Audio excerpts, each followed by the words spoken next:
अस्सलाम वालेकुम। मेरा नाम डॉक्टर दाऊद मिर्ज़ा। आज मैं अपने दोस्तों के दरमियान बैठा था तो बात चल निकली मौलाना रूम तक, और उन्होंने पूछा कि वो वाक़या सुनाए कि किस तरह मौलाना रूम जब वो मौलवी थे से मौलाना रूम कैसे बने। तो वो वाक़या मैं आपको पेश करता हूँ।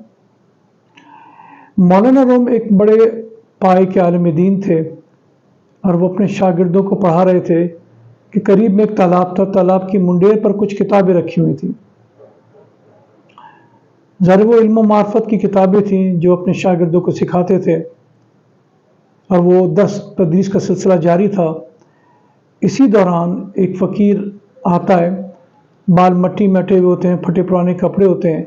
वो आके मौलाना रूम के पास आके बैठ जाता है। मौलाना भी उनको देखते हैं। तो फ़कीर कुछ देर में कहता है कि ये क्या चीज़ है, क्या पढ़ा रहे हैं।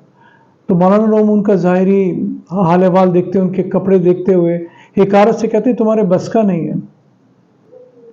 वो फ़कीर चुप हो जाता है। कुछ ही देर में फ़कीर वो किताबों पे हाथ मारता है, किताबें तालाब में जा गिरती हैं, जिस पर मौलाना को बहुत गुस्सा आता है। और मौलाना उनको गुस्से का इजहार करते हुए कहते हैं तुमने हमारा इल्म बर्बाद कर दिया, वगैरह वगैरह। फिर वो फ़कीर क्या करता है, कुछ ही देर में किताबों को पानी से निकाल के दीवार की मुंडेर पर रख देता है, बिल्कुल ऐसे जैसे पानी में गिरी नहीं थी और उनमें से मट्टी निकल रही थी। मौलाना देख के बहुत हैरान होते हैं और इनसे पूछते हैं कि ये किया क्या है। वो फ़कीर कहता है तुम्हारे बस का नहीं। ये कह के वो फ़कीर आगे चल पड़ता है। इस मौलाना रूम बहुत हैरान और परेशान होते हैं और फिर फ़ौरन उनके पास जाते हैं और उनसे माफ़ी तलब करते हैं और उनसे दरख्वास्त करते हैं कि वो उनकी सोहबत में रहना चाहते हैं और उनसे सीखना चाहते हैं। वो मौलाना रूम को माफ़ कर देते हैं और अपनी शागिर्दी में ले लेते हैं।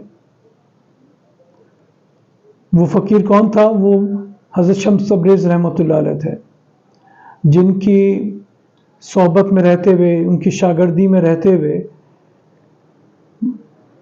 मौलाना रूम मौलवी से मौलाए रूम बन गए, जिसके बारे में फ़ारसी का बड़ा खूबसूरत अशार है, मौलवी हरगिज़ नशद मौलाए रूम ता गुलाम शम्स तबरेज़ नशद।